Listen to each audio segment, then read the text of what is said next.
Hi, I'm Cassia Streb with Music for Your Inbox, and today I'm going to invite Liam Mooney, who's an instrument builder and designer, to talk to us about the PVC pipe vacuum cleaner powered organ that he built. I'm just going to take a second and invite him to join me. Hey, Liam. Hello, good morning. Great seeing you. Good morning.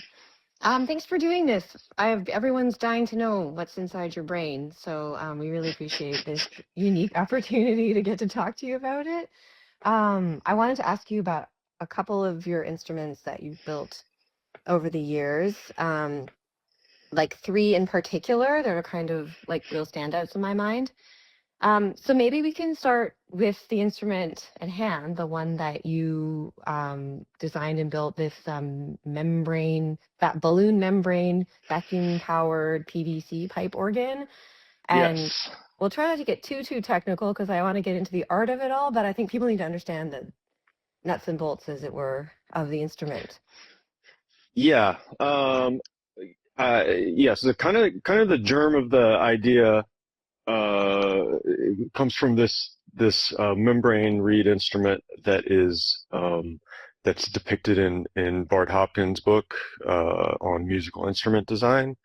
Um, in fact, look, here it Oh, is. there it is. Great. Yeah. So I've had this book probably since it was published. Uh, and so a lot of the ideas in it have been kind of stewing in my brain since then. And one of the things I think, when I look at an idea like this membrane reed instrument, the one he shows is like it's one pipe, one balloon, and the idea is that the balloon, acts similarly in a physical way to the way like a reed in a woodwind instrument acts. So I'm looking at this and thinking like, okay, how much of this idea could I fit in a Honda Civic? Um, and so I kind of go to the hardware store and like stock up on PVC pipes and like, can I play like lots of these at once? I need something else to provide more air than my lungs can provide. I need some network of tubing that I can control. So I start kind of building out this more complicated machine. I'm using vacuum cleaners as an air source. I end up using a lot of like garden hose supplies as to create a network of tubing that has like valves that I can open and close, um, and then kind of solving a lot of little problems along the way. As the number of pipes grows and grows, I have to like start thinking about like how can I sort of keep these from like kind of falling and rolling all over the place. So I came up with using actually like uh, these wooden racks for like wine bottles to sort of be able to stack pipes and kind of keep them neatly bundled together. Um, I had to, if you look, if you look at the image that he has, it's like, there's a person, holding this one pipe, and they're sort of holding the balloon, kind of stretching it the correct distance from their mouth. Um, but when I have like, I'm up to like 20 pipes, I can't hold them all individually. So actually, the biggest problem turned out to be how do you get the how do you get the balloon neck to be positioned correctly with respect to the top of the pipe? Um, and to do that, um, I tried a bunch of different things that basically all of them except the last one didn't work. The last thing which is what you see in this video, I came up with this sort of this wooden piece that I custom made. There's like a collar that fits on each pipe, and it sort of um, you can sort of move it up and down on the pipe, and it holds the neck of the balloon at an angle that's kind of adjustable. It turns out to be like really simple, or it's like a really simple shape. But it took me a while to like think, to like think of it, or to think of something that I could actually produce that would work. So when the Uh, balloons are at the wrong angle, is it producing no tone or is it just yeah, really erratic? pretty much nothing happens Got it. if it's wrong, and you just need to be able to like, oftentimes you just need to be able to stretch it just like a little bit, but and it needs to stay there. And if you don't have a way to do that and hold it, then like nothing works. Right. Um, so Well, I because couldn't really use this for performance until I was able to solve that.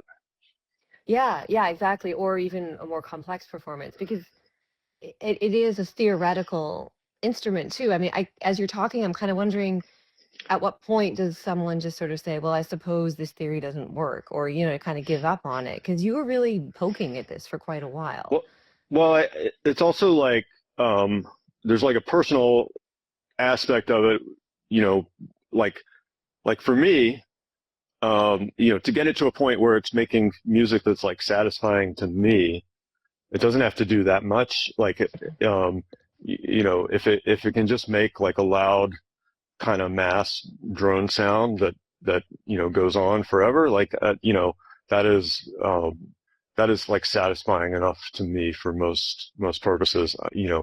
I think there's definitely an individual thing where others might find like this is boring, or like I need some recognizable melody to change, or like there needs to be some progression that happens. I find I don't really need that in music that I'm making. So like, I'm happy to just have like this thing that just kind of does the same sort of sound world for like a long time, and I can do like little minute adjustments, but you know the the end pretty much sounds the same as the beginning.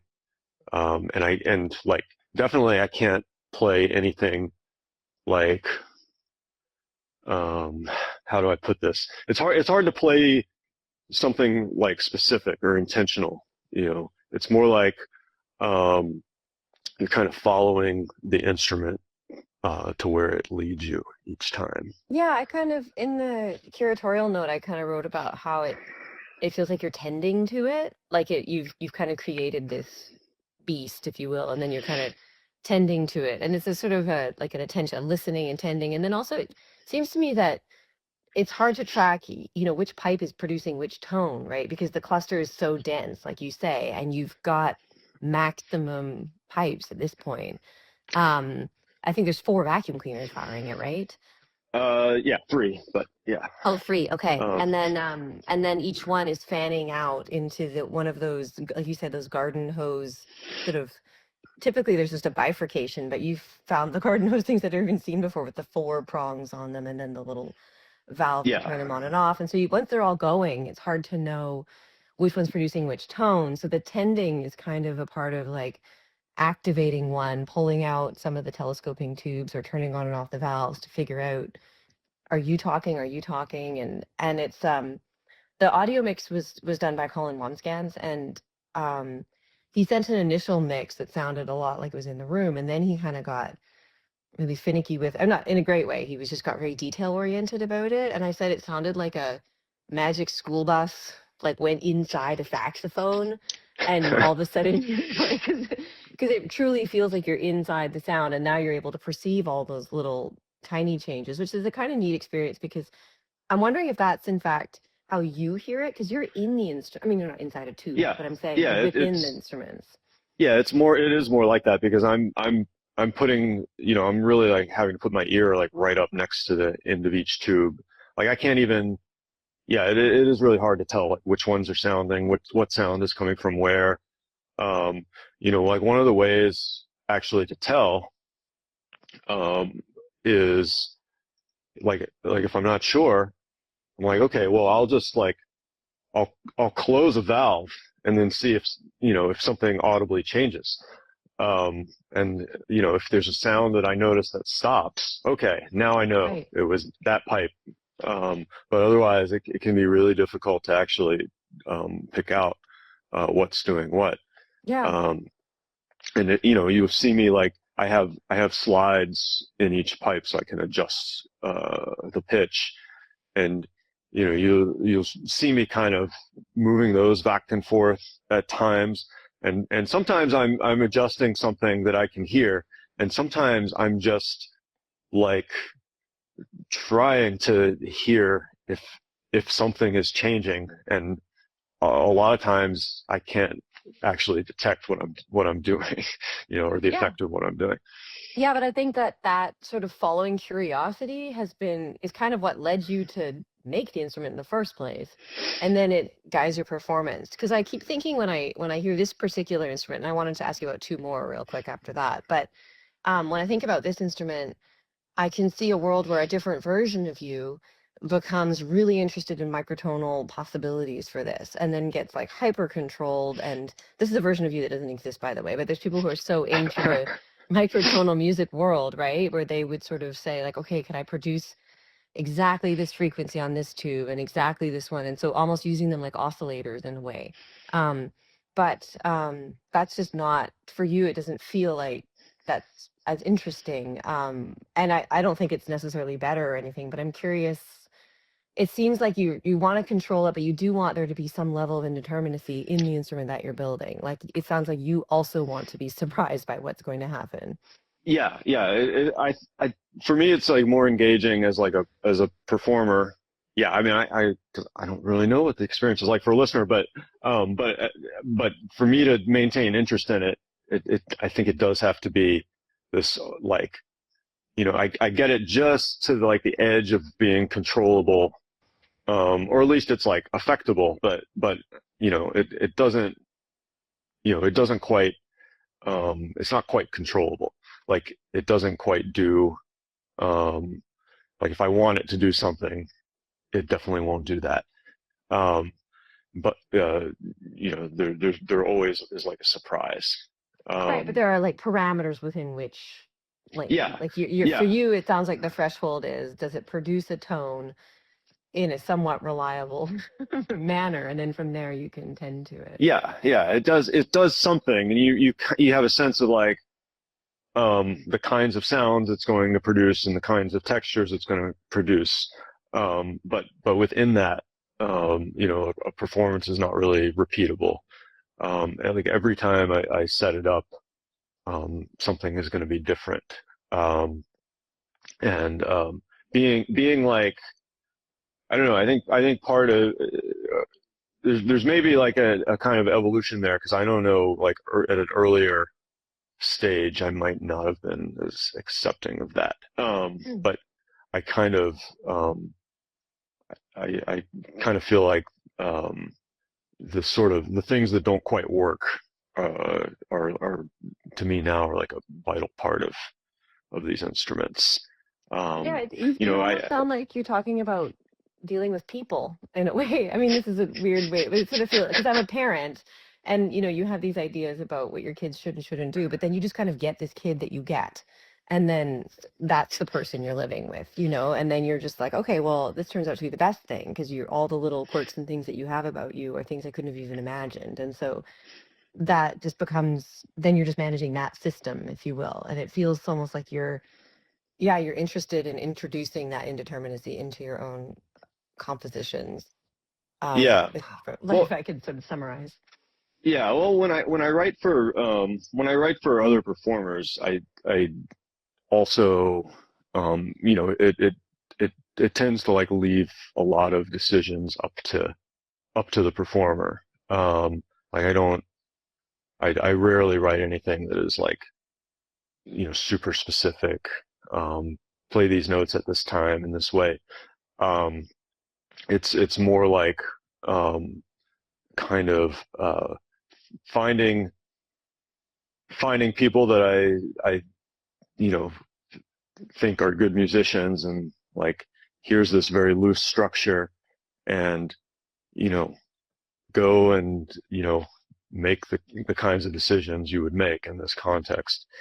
um so there's maybe some connection there to like, wanting to kind of have things not be repeatable, have some surprises, um, and have it's like what is the minimal amount of structure that is necessary to like produce a satisfying result? And again, that could be different for different people, but I think for me, it's like what I've come to find is that the amount of structure that's needed is very little. Yeah, I know that I took a composition lesson with Christian Wolf like way back in the day, and it was one of these text pieces, and he said, I'd like to try and imagine what's the worst thing that someone could do with the instructions I've given them. And if I'm okay with that, or not worst, but like most extreme. And then if I'm fine with that, then the piece is done. And if I'm like not fine with that, then I add more. And it seems like you're doing the same even with building these instruments where you're like, okay, is everything this instrument can do within my level of acceptability? Fine, now it's built. Whereas if it's not quite ready yet, then it's another trip to Home Depot. And so that's like in the experimental music world, I feel like that's a pretty good sort of yardstick to measure things with. I wanted to ask you about another instrument or situation of yours that I was in, and I need a little help remembering it because it was a very long time ago. It was at the original Wolf venue on Santa Fe Street in downtown LA. Yep. And or maybe it's not even on Santa Fe, but it was the exit off the freeway. Anyhow, Yeah, Sacramento and Santa Fe. Yeah, that's the yeah, and place. so and it was the opposite of this in that there was a big group of us, and you had some dry ice, and I remember there was some kind of spider web of strings with metal objects on them, and we had to. I can't remember if we were listening to the metal objects, like we were all kind of clumped together listening, or maybe we were activating it. But this would have been kind of the opposite of, not the opposite, but this would be a very different kind of piece where in yeah, you had the audience had to be right up in it. It wasn't gonna like hit them if they didn't come really close. Do you remember what I'm talking about, or is this way too out of Yeah, place? well, you might be talking about two or three different things actually. But the one that you're mostly talking about, I think, is the one with the strings. So there was a okay. So the idea is if you've had like like the kind of tin can telephone game that you can do where it's two cans on a string. If someone's at one end, another person can be pretty far away. And as long as you have some tension on the string, they can kind of talk to each other. Through the sound transmits along the string and is kind of amplified by the can at the end. That's actually like I think there were some early telephone systems that were based on this premise, but they were like really finicky because again you had to have tension on these wires, um, but like an acoustic telephone. So the idea here was I would put up kind of a network of like monofilament, like fishing line, around a space. In this space, the wolf, it was very very convenient. There were some large columns in the middle of the room, which I suppose were holding the building up, which is like important, but in like a normal show, they were like a visual obstruction for like everything. They were like huge and they were like always in the way. Um, so I decided to use those to kind of anchor this piece. And so I had this monofilament strung up all over the space, and then um, suspended from it at different points, there were just like little metal objects. There were like springs and spoons and mostly like kitchen implements, I suppose. Um, and then performers scattered around that could strike these objects. Um, and then of course, in doing so, the objects wouldn't make much sound out in the air, but through the monofilament, they could make fairly intense sound. So then the other vital component of this was like that the audience had to have a way to listen.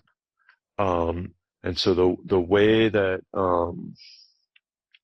I did this was like um, there's this common style of earplugs that have like a little plastic cord that connects the two ears.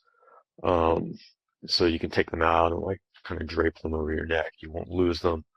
Um, so I used those as the way to transmit sound into people's ears. So you take a set of those earplugs, you tie one end around some point on the monofilament network, put the other end in one of your ears, and then you have to kind of put a little bit of tension on it. And once you do that, the sound from from any of these metal objects that are being struck, it's kind of broadcast into your ear. Um, but it's like a very like the audience members had to get really involved to be able to hear anything. And depending where you are, you're going to hear different things, or maybe you end up doing it wrong and you don't hear anything at all. And like, there's no way as a performer to actually know what people are exactly experiencing. And so I don't know, like, I mean, like even if someone seemed to enjoy it, like there's no guarantee that they actually heard like anything that was intended, or like who knows, Yeah, I maybe just remember they. that being, I mean, I was in the audience and it stuck out in my mind as, I mean, that was probably 20 years ago, maybe 17 years ago. I don't know. Anyhow, that, um, yeah, it stood out in my mind as like, wow, this is a very, very cool piece. So I think we did hear stuff. Any, so that was like, yeah, that instrument to me was sort of the most, when I was thinking on all of your pieces that I've heard over the years, that one is sort of very in stark contrast to the one that we've featured on the Music for Inbox video. I, in fact, would make a terrible music video. But,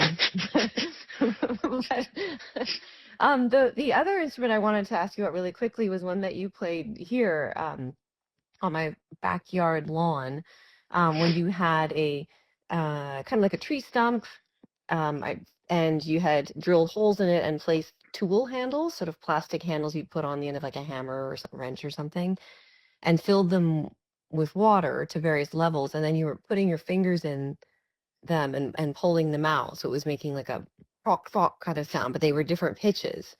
Um, and I know that left a big mark on my kids in a way, because they were very young at the time, and they would be doing that in the bathtub constantly with bath toys. Like that was like their fascination, and here is a grown adult who's actually turned this into something very cool.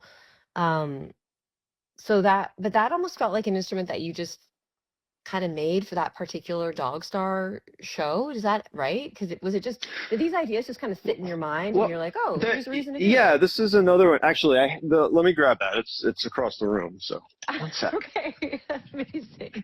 Because I think that would have been maybe 2018. Yeah, we had a season opener party and we had a bunch of different oddities. Oh, there it is. I'll just open up a couple of these for illustrative purposes. So I have most of these tubes capped off, but the ones that aren't, you get different pitches by doing this. So this one was also kind of forming in my brain for a long time, because these individual tubes, they're like plastic, like or vinyl, like tool handle covers. And there's an easy way. If you just have one of them, you can hold it in your hand and like do that sound over and over again. But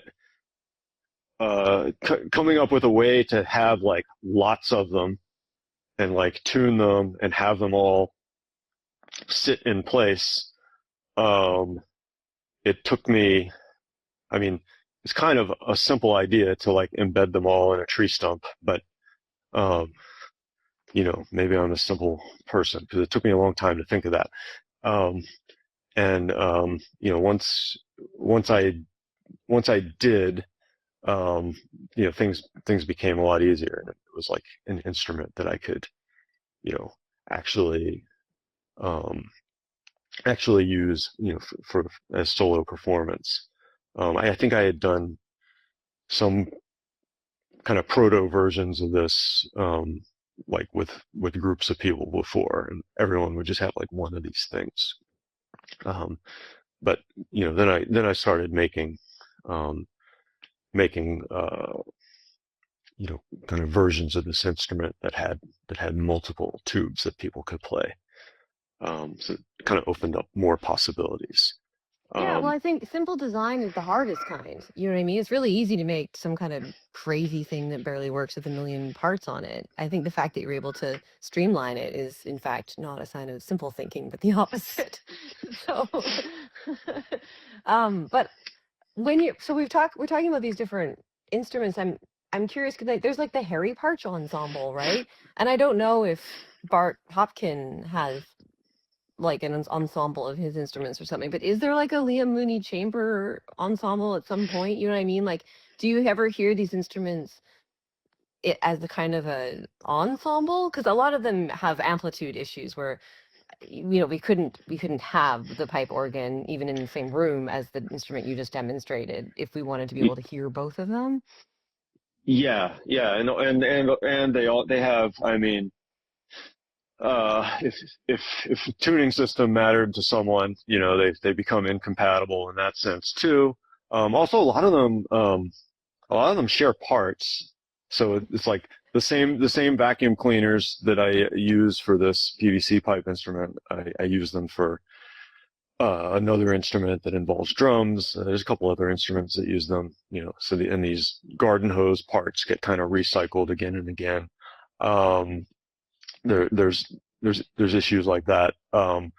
There's um, they're mostly I don't know. I mean, I guess those are all issues that could be overcome.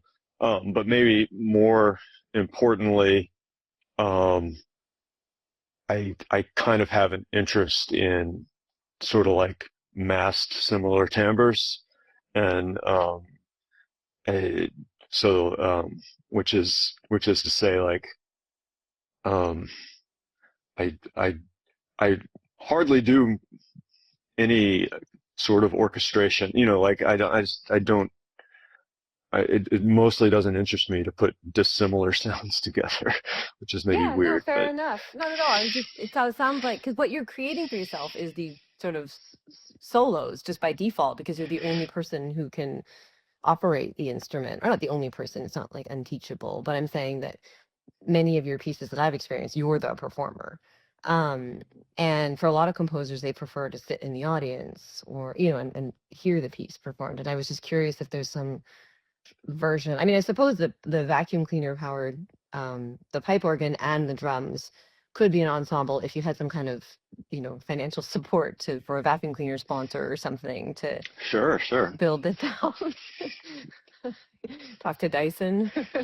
Yeah. um, but yeah, and just but it sounds like that's not your area of interest. It sounds like you're more interested in sort of just focusing on one instrument at a time, which is a completely reasonable answer. Yeah, that is, yeah, I think it is probably mostly just driven by what I'm interested in. Um, and I usually am involved in the performances directly, just, you know, partly because I like Hmm. um, to be involved. But there've been a few instances where other folks have performed this stuff without my direct involvement. It takes like I guess like a high degree of motivation for someone to do that. Uh, uh, my drums and vacuum cleaner instrument, which is quite complicated and really impractical. Um, so the composer and performer Jordan Dykstra actually like um, he built like a replica of it to use for a performance, and he was able to figure out like um, most of what needed to be done. I mean, I don't think I had to really answer too many questions, uh, but he made it work. But I think it took a lot of like a lot of effort. Like I've kind of accumulated these things over like a period of many years, and for someone to go and build what's necessary for a singular performance is usually not very practical. Yeah, I mean, but Jordan is a pretty unique individual and kind of amazing person just in general. So yeah, it takes that kind of commitment, I'm sure. And it takes, what is the sort of, it takes at least 3 to 5 trips to Home Depot for any home improvement projects. I can only imagine that if Right. you've been amplified further when you're building an instrument in someone's memory.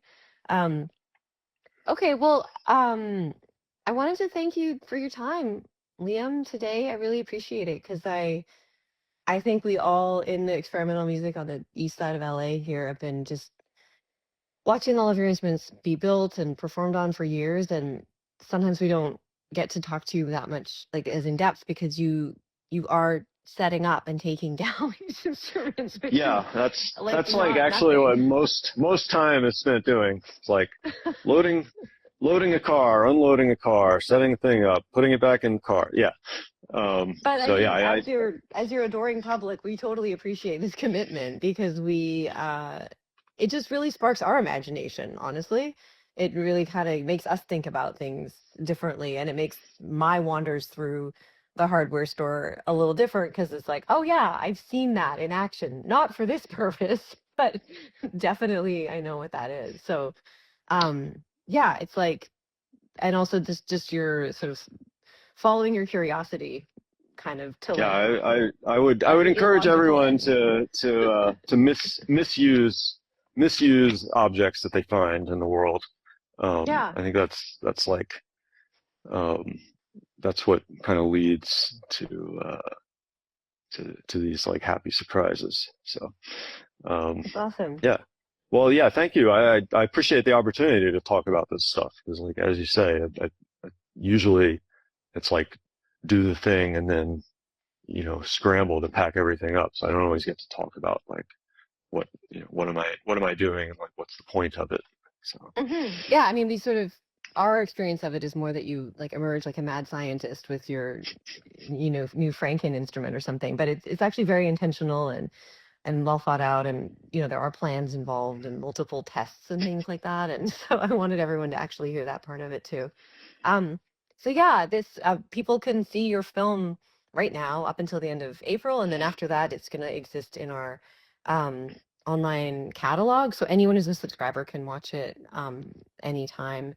And at this point, we have over 50 films of experimental music, and there's kind of a subcategory now of instruments that have been built by people. And so you're in like excellent company with like John Eagle built a hydro clarinet with PVC pipes with water. And he's got pistons that he's managing with this poor clarinetist trying to achieve something. And then Aaron Damastis has built these like tiny mechanized little robots and attached chopsticks to children's record players and things like that. So there's, you could actually watch what people are up to for probably an hour and 10 minutes is like how many films we have with this sort of style, but they're all really different, obviously, because the builders are really different.